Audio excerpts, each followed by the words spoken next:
Back to that time nga nakabayad ko 4,000 plus sa rebooking. Sus. Pero wapa kels. Pag wapa rin gihapon ta.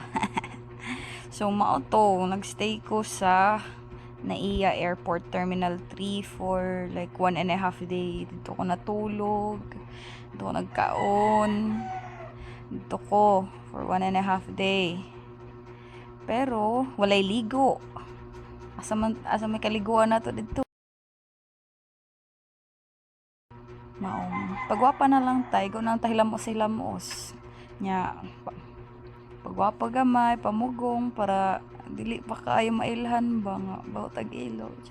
Short lang ako pa nang gi-perfume man char.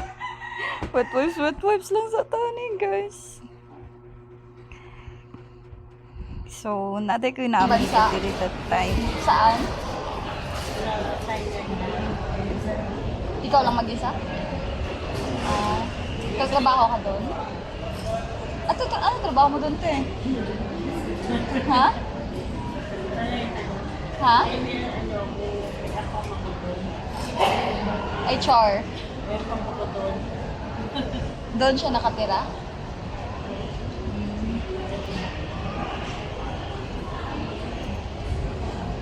Diba, hindi na ako mukhang walang ligo.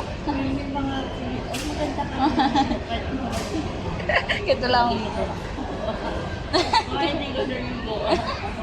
So mao to guys, kanang naadaw ko na siya afam nga kitaon sa Thailand. Sana all. Ito siya Thailand, ugma pa yung flight. So siya na say matulog diri kaya kapoy na ko. Sige, manata, fight. Check in na ta ni. So na check in na successful pa jud ta ni.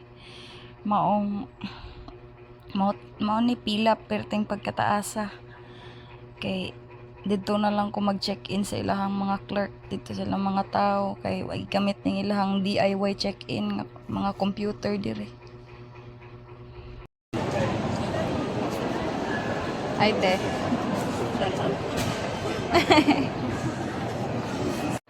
Diri ko nga part gisapot guys.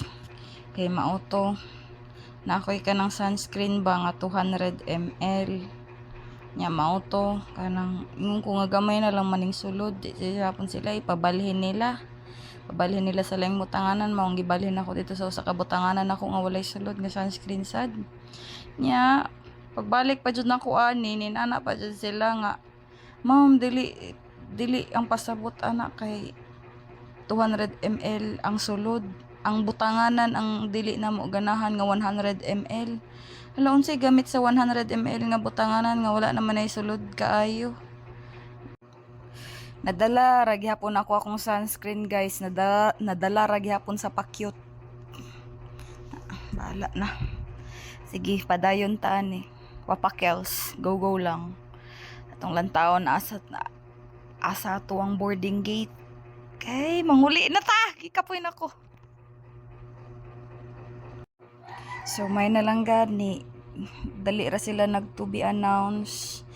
Ila din giingon nang ako ang boarding. So man siya mo ni siya last na ko nga na amigo diri. May extra ka? Grabe halaga niya kay 70 years old na siya. Sige ra gyapon siya travel kay bo siya Zamboanga, Cebu, sa mga lugar dito bisan taga Manila siya. Finally guys, naanagita sa aircraft. Hapit na jud ta makauli. Katulog na ta, muna nilarga na. In 5, 4, 3, 2, 1. Airborne. Yes, manguli na ta. Hinduta sa. My God. Why I feel sad. Pila ra man gani ko ka days nagstay. Na thank you na Iya for letting me stay for 1.5 day. La ra ra ra la ra ra ra ra la ra ra ra la ra ra ra ra la ra ra ra ra ra ra. Break it down. Char. So, naabot na gyud ta finally sa Mactan International Airport. Ano to diri, guys? Magulat na lang ta sa bagahe nato.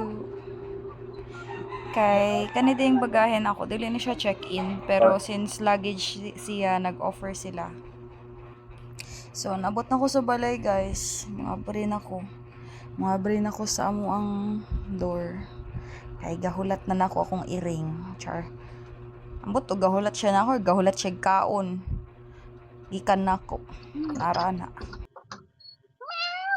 Ning?